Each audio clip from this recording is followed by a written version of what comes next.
Welcome to the Dilru YouTube channel. අද මම ඔයාලට මගේ පළවෙනි දරුවෝ උපතේ අත්දැකීම් බෙදා ගන්න හිතුවා. මගේ ඩිලිවරි එක කරන්න මම හොස්පිටල් එක වශයෙන් තෝරගත්තේ ගම්පොළ හොස්පිටල් එක. නිසා මම ගම්පොළ හොස්පිටල් එකේ VOG කෙනෙක් ගාවට තමයි ගියේ.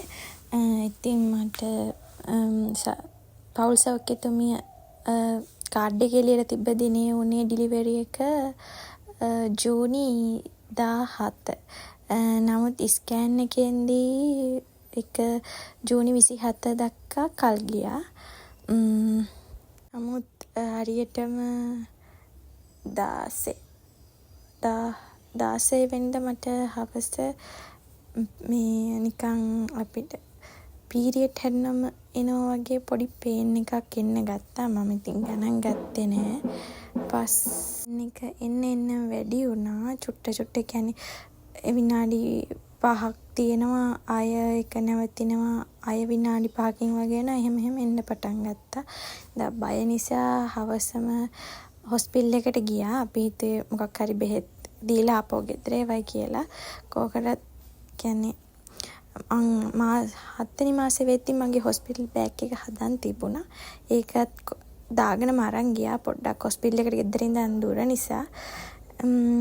ඩොක්ටර් කෙනෙක් මාව පරීක්ෂා කරා, ප්‍රෙෂර් බැලුවා. ඊට පස්සේ පේන් එක ගැන විස්තර අහලා මාව ඇඩ්මිට් කරා.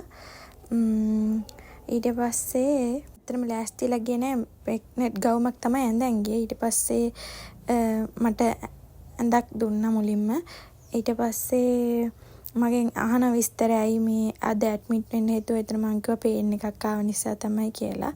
ඊට පස්සේ මට කිව්වා චීත්තේ හැට්ටේ ඇඳගෙන කොණ්ඩ දෙකක් ගොතා ගන්න කියලා. මම ඊට පස්සේ ඒ විදිහට ඇඳගත්තා. ඊට පස්සේ මාව PV කරන්න PV රූම් එකට එන්න කිව්වා. ඒක නම් පොඩ්ඩක් අමාරු එකක්. මම ඇත්තටම බයයි. මං ඩොක්ටර්ගේ අතටත් ගියා. මේ එතන හිටිය අර නර්ස්ගේ එයාගෙමුත් බැනුම් ඇහුවා ඩොක්ටර්ගේ අතට ගහන්න එපා ඔහොමම කියලා. ඒක හරිම අමාරුයි PV කරන එක. හරි බයයි මම. පස්සේ PV කරන්න එනකොට කියනකොටත් හරි බය වුණා. PV කරලා බලලා කිව්වා 1.5යි ඕපන් වෙලා තියෙන. කියන්නේ තාම නැහැ.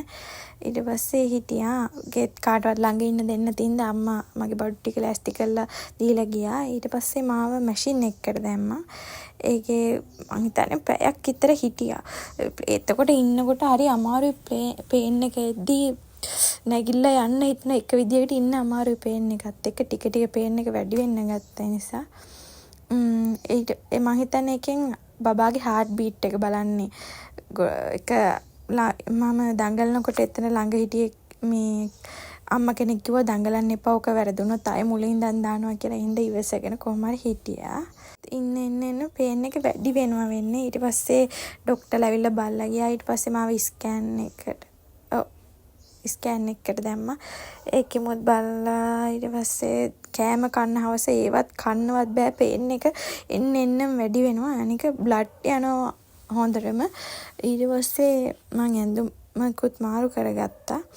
ආයෙත් මම ඩොක්ටර්ට ගිහිල්ලා ගිහුවන් පස්සේ ආයෙ PV කරන්න ගත්තා. ඊට පස්සේ කිව්වේ 2.5ක් වගේ කියලා. ඒත් මදි. මං හිතන්නේ ලේබර් රූම් එකකට දාන්න අනුම 3.5ක්වත් ඕපන් වෙලා තියෙන්න ඕනේ වෙන්න ඕනේ. ඊට පස්සේ නිදා ගන්න කොච්චර හැදුවත් නිින්ද යන්නේ නැහැ. කොන් දෙකක්ම දරා ගන්න බෑ. මං ඇඳේ මෙහෙම ඇඳ හයියෙන් තද කරලා අල්ලගත්තා. ඒ පේන් එක මාරයි. මං හිතන්නේ ජීවිතේ වින්ද දරුණුම වේදනාව. බාමුත් ගාවා ළඟ හිටපු එක්කන බාම් එකකුත් දුන්නා.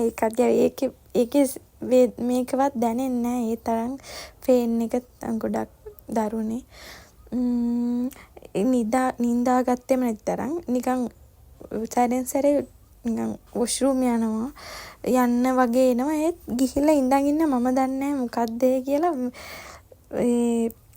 ඊට පස්සේ එන්නේ වොෂ්රූම් බර වැඩි වෙන ගතියක්. දැන් කියන টয়ලට් යන්න ඕන්න මෙන්න වගේ. ඒත් ඉඳන් හිටියට ගිහිල්ලා නෑ. ඒ බබා එන්න ලං වුණාමලු එහෙම දැනෙන්නේ. මම ඉතින් ෆස්ට් අත්දැකීම හින්දා දන්නේ නැහැ. තා පොඩ්ඩෙන් වොෂ්රූම් එකේම බබා හම්බෙනවා දන්නේ නැති නිසා. මේ පස්සේ ඔන්න මට තේරෙන වෝටර් බෑග් එක කැරලා වතුර යනවා වගේ. ඊට පස්සේ මම එතන හිටිය සිස්ටර් කෙනෙකුට කිව්වා. ඊට පස්සේ ආයෙ PV කරන්න ගත්තා රෑ.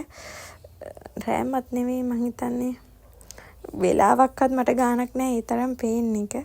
ඊට පස්සේ මොකක් හරි අර අමුතු අඬුවක් වගේ එකක් දාලා දැක්ක ගන්නවා. ඒක දැක්කම මං තව බය වුණා. ඊට පස්සේ ඒක දැම්මා. ඒත් ඒක දැනුනේ වුණත් මං ඒක දැක්ක හින්දා බයටම කෑ ගැහැවා. ඊටසක 7.5ක් ඕපන් වෙලා කියලා. ඊට පස්සේ එහෙම ආවා මාව එතන හිටිය මෙයා මං හිතන්නේ පෞල් සේවිකාවක් සෞඛ්‍ය සේවිකාවක් හිටියේ. එයා මගෙන් හැව මේ බ්ලේඩ් තලයක් ගෙනාවා. මං කිව්වා නෑ මම රේසරයක් ගෙනාවා කියලා. ඊට පස්සේ එතන තියෙන බ්ලේඩ් ටිකක් අරගෙන මේ මගේ අනවශ්‍ය රෝම ඉවත් කරා. මං ඉවත් කරන් ගිහලා තිබ්බේ උනත් ආයෙත් කරා. ඊට පස්සේ මට ටක් ගාලා ලෑස්ති වෙනකෝ මේ ලේබර් රූම් එකට යන්න බෑග්. මං හදාගත්ත විදිහට මම ටියුලිප් බෑග් එකකට තමයි ලෑස්ති කරගත්තේ. ඊට පස්සේ එයා කෑ ගහුවා ඕක බඩු ටික මදිනි කියලා. එයා ටක් ගාලා උස්සලා මම හදපු ඒවා ඔක්කොම අනිත් පැත්ත ගහලා එයා මං අරන් ගිය බේබි කූඩේට හදාගත්තා.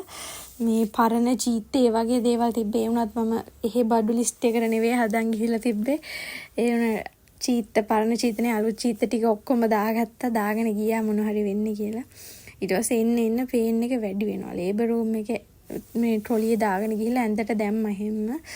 එන්න පේන් එක වැඩි වෙනවා. දැන් මං කෑ ගහන මට මොකක් හරි බෙහෙත් එකක් දෙන්න මට බෑ ඉන්න කියලා. ඉතින් ඒ වුණත් ඊට පස්සේ එයා ඔක්සිජන් මේකක් දීලා ගියා. මේක පේන් එක එන වෙලාවට අදින ඇත්තට පේන් එක අඩු වෙනවා කියලා. මං දන්නවා ඔක්සිජන් මේවා කරා කියලා පේන් එක අඩු වෙන. එයාලා හදන්නේ අපේ හිත හදන්න. ඊට පස්සේ ඔහොම කෑ ගයිතින් හිටියා. මගෙන් හැව ඊට පස්සේ මට ටොයිලට් බර එන්නේ මේ මුන්න මෙන්න යන්න වගේ අනේ මට ටොයිලට් යන්න දෙන්න මට යන්න ඕනේ. ඊට පස්සේ එයාකෝ ඔය එන්නේ බබා හම්බෙන්න මේ හින්දා ඔහොම පොඩ්ඩක් ඉවසන් ඉන්න මේ එහෙම කියලා. ඊට පස්සේ මූත්‍රා ගියාද කියලා මම නෑ කිව්වා. ඊට පස්සේ මූත්‍රා බටේකුත් මට ඕනේ ටොයිලට් එකට යන්න. ඒක හින්දායි මම බොරුවට එහෙම කිව්වේ. ඊට පස්සේ මූත්‍රා බටයක්ද කොහොමද ඒලා ටොයිලට් එකට යවන්නේ. මොකද බබා එතකොට ටොයිලට් එකේ උන හම්බෙන්න ඉඩ තියෙනවනේ. ඊට පස්සේ දන්නවා මේ බබා හම්බෙන්න එන්න වෙලාව මොකද්ද එහෙම දන්න. ඊට පස්සේ ටික මේ එතකන් යලා ඈතට වෙලා ඉඳලා ළඟට ඇවිල්ලා කිව්වා දැන් බබා භාගයක් ඇවිල්ලා තින්න හොඳට තටබන්න මේ පොසිෂන් එකක් කියලා දුන්නා. මෙහෙම අත් දෙක දාලා කකුල් යටිපතුල් අල්ලගන්න. ඒක මට හෙන්නට අමාරුයි.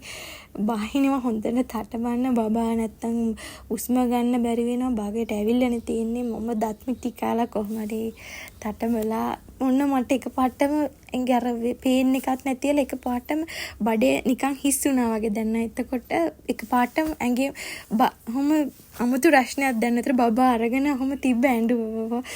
ඔය බබා දැක්කම නම් හැමදේම අමුත කියලා ගියා. බබා චුට්ටක් කියලා තියලා එයාව අරගෙන ගියා. ඊට පස්සේ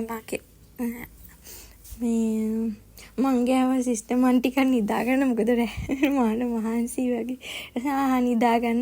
දැන් ඉස්සරහට නිදාගන්න නම් හම්බෙන්නේ නැහැ කියලා විහිළුවට කිව්වා. ඊට පස්සේ නම අහලා ඔව කරලා ඊට පස්සේ බබා ලෑස්ති කරලා මංගේ ළඟට ගෙනත් දුන්නා. මේ අහන අංකේ මගේ අතේ තිබ්බ කාඩ් එකේ අංකේ බබා එහෙම අහලා තමයි ගෙනත් දෙන්නේ. ඊට පස්සේ කිරි දෙන්න කියනවා. ඔහොම නිදාගෙන ඉතින් කිරි දෙනවා අමාරුයි. මේ අර කිරි තාම අර ඇවිල්ලා නෑන කොමිරික දෙනවා. ඊට පස්සේ මේ මගේ මැහුන් දාන්න පරක් වුණා. හම්බෙද්දිම කැපුවා. ඒකවත් දැනුන්නේ නෑ. මං කතුර දැක්ක කපන්න ගත්ත එක දැක්කා. ඒ උන බය වුණා. දැනුන්නේ අර ෆේන් එක හින්දා. ඊට එදා ඩොක්ටර් චුට්ටක් එන්න පරක් වුණා. ඊට පස්සේ ඇවිල්ලා මැහුන් දානක එයා බ්ලඩ් එන හින්දා කොටන් කෑලි ඔබනවා. එතකොට මට ගොඩක් දෙන්න ගන්න මම ඒකට දඟලවුවා. ඇත්තට මෙහුන් දානකට ඩොක්ටර්ට හරියට දාගන්න බෑ. ඩොක්ටර්ගෙන් ඉතින් බැනුවා කොහොම හරි ඔන්න ඩොක්ටර් මේ මෙහුන් ටික දාලා ගියා බැන මේ දඟලනවා කියලා ගොඩක් කට්ටිය වට වෙලා මාව අල්ලගත්තා. මට එක ගොඩක් මං හරි බයයි. ඉතින් මොනවා කරන්නේද දැම්ම මෙහුන්. ඊට පස්සේ ටික වෙලාවකින් හොඳ ඇඳුම් අතපය පොඩ්ඩක් පිහදාලවලා අලුත් චීත් එක මේකකුවේ ඇඳලා ආට්ටුවට බබත් එක්කම ට්‍රොලිය ගිහින් දානවා. ඊට පස්සේ එතන බෙඩ් එකක් හම්බ වෙනවා. ඒකේ ඉතින් ඉන්නවා අත්දැකීම් නෑ. එතන ඉඳන් මම ඒ කතාව මම අලුත් වීඩියෝ එකකින් ආයෙත් දාන්නම්. ඔක තමයි ඉතින් මගේ බර්ත් ස්ටෝරි එක බබාගේ පළවෙනි අත්දැකීම් නෑ මොකුත්. පේන් එක මොන වගේද කියලාවත් හිතා ගන්න බැරි වුණා. මාත් YouTube channel වලින් අහලා ඒ වගේ තමයි අත්දැකීම් ගත්තේ. හරි ඒක අත්දැකීම කවදාවත් අමතක වෙන්නේ නැති